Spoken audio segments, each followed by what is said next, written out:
بسم اللہ الرحمن الرحیم۔ آج کا ہمارا ٹاپک 99 بیماریوں کا علاج۔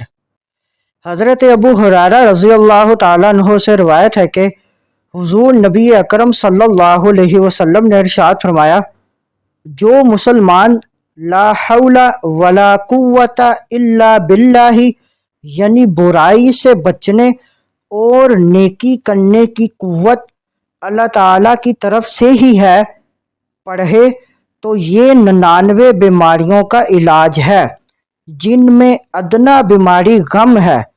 اس حدیث مبارک سے لا حول ولا قوت الا باللہ کی فضیلت معلوم ہوئی کہ روحانی، جسمانی، دینی یا دنیاوی کسی قسم کی بیماری ہو، یہ کلمات بہترین علاج ہیں۔